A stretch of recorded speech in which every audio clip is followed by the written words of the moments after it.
guys, today we're content reading The Secret in the Maple Trees. Chapter 3, New Brother. Hunter didn't see much of John on Sunday. After church, Neil's Lancey mom asked John to come over to spend the day with Nance. The Petersons invite Hunter, lost Papa, and his new wife home for dinner. Mrs. Peterson insists they stay for supper as well. So they didn't get home till it was almost time for bed. Hunter wondered on Monday how she would feel walking to school with her new brother. She didn't like him very much. He hardly talked to her and never smiled. But go with him she must. John didn't know the way to school, so Hunter would have to show him. The new mama handed them their lunch bucket and hurried them out the back door. Hunter pulled her coat collar around her neck. The April air was cool. They walked toward the slice for a while. Finally, Hunter spoke up. "Do you go to school in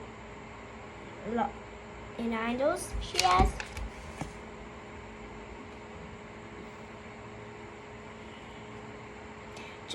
John looked at her scornful. "Of course," he reported. "Do you think I live out in the woods or something?" Hunter felt the blood rush to her cheeks. It was just a question. She was only trying to be friendly. He didn't have to be so mean about it. She opened her mouth to say, but John was already talking. "I know it's a lot better than old Minnesota. We have trees and hills, and we got trees too," reported Hunter, thinking of their lovely grove behind the house and her own special maple tree. "Hump," snorted John. Here there were trees only by the farmhouse in Idols. We have trees all over the place. All I can see here are fields and fields and fields. I hate it." Hunter felt quite insulted by John's outburst. She thought her home was the most wonderful place in the whole world. How could John talk this way? "I don't hate Mistopia," she answered sadly. "I love him." "That because you don't know any better," said John. "You've never been any other place." Hannah tried to think of a good answer to that, but she couldn't. She was glad they had come to the Lance farm, where Niels and his older sister Mary would join them. At least for now, the subject would be dropped. Hunter fell into sleep alongside Maria, and Mary was trying to learn her spelling word and didn't have time to talk. Hunter didn't want to talk anyway. She wanted to think. She had to be ready to answer John the next time he talked about Mistopia like that. She'd tell him to go back to Idols. Then, if it was so much better, she'd tell him she didn't want a new brother anyway.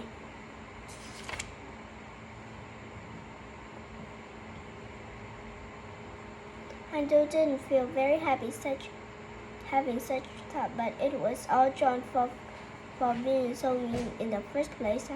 Hunter's best friend, Niels Nelson, came running out of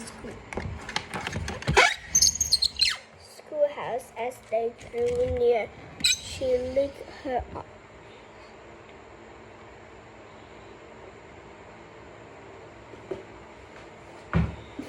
in Hunter. "I heard about your new brother," she says.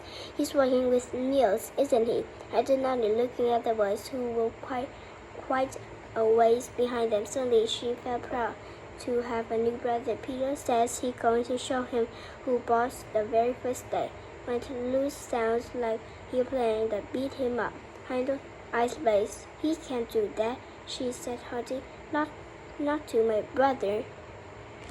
Luz shrugged. "You know Peter, he'd do anything." Hunter marched into the schoolhouse and put her lunch pail on the floor on the cloakroom. Then she took off her coat and hung on the hook above her lunch pail. Hunter strangely began to ring the bell for Miss Denton, the teacher. Hunter took a seat. She felt uneasy. What if Peter really did what he said he would? What if he hurt John? Even if he didn't like Mustafa, he was her new brother, and she didn't want him to get hurt his first day at school. Handel breathed a sigh to relief when John and Niels came to the schoolhouse. Miss Daniel seemed to know John was coming. She had a seat ready for him next to Neil. Handel tried to learn his spelling, but she kept thinking about what Peter had said. She glanced back at him just in to see him a split ball at John on the other side of the room. John looked up quickly when the split ball hit his cheek. His dark eyes flashed as he looked around to see who had thrown it. Peter laughed. Handel saw John clear his fist. She knew the fight had begun. Everyone hurried out to the schoolhouse at recess time. Even moms who usually stay in to read or help Miss Daniel. Handel held on a loose hand. She felt scared. Peter was so much bigger than John. What was he going to do anyway?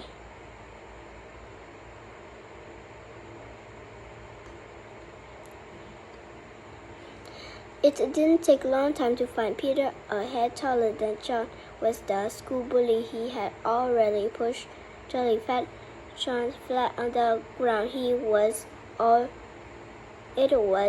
Johnny jumped up. He sprayed at Peter like an angry animal, but John was no match for Peter. Peter pushed him down to the ground again and was ready to pounce on him when something struck him from behind, taking him off guard. He was Handel, crying in anger, who had come to her new brother's rescue.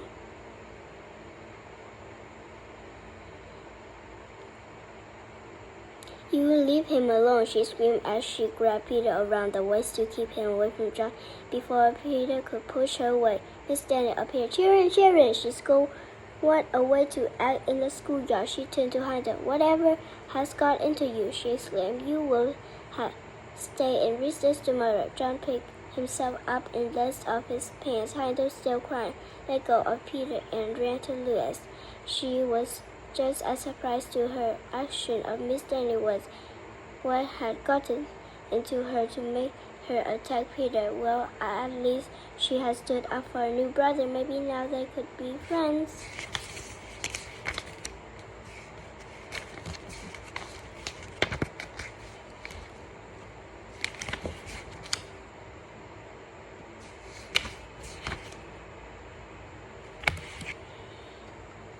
But John had no intention of being Handel's friend. On their way home from school, after the last children had turned in at their place, he looked at Handel with a scowl. Let me take care of my own fights, will you? I don't need any girl helping me. Hot tears stung Handel's eyelash. She thought he'd be pleased that she stuck up for him, but he wasn't. Handel tossed her long breath and walked faster. He could walk alone. She didn't care. She didn't like him one tiny little bite. Frowning angrily, Hannah marched into the house. Suddenly she forgot to be angry. Her frown disappeared as she looked around her. The kitchen was somehow full of sunshine. Then she saw the new fluffy yellow curtain at the windows. Why, their curtain looked as nice as the Peterson now. No, it looked even nicer. Six loaves of freshly baked bread cooled on the table. The new mama sat busy knitting on the rocking chair by the cook stove. She smiled at Handel. Would you like a slice of fresh bread with sugar on it?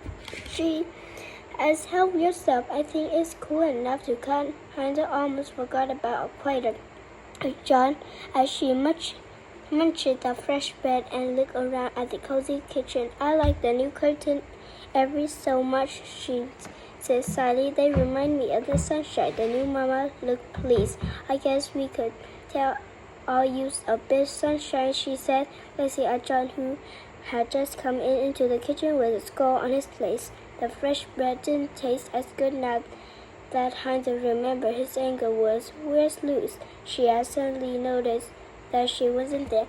"In the barn with Papa," answered the new mama. "I think I'd go out there too," said Hunter, suddenly feeling very lonesome for Papa. "Change your clothes first," the new mama said.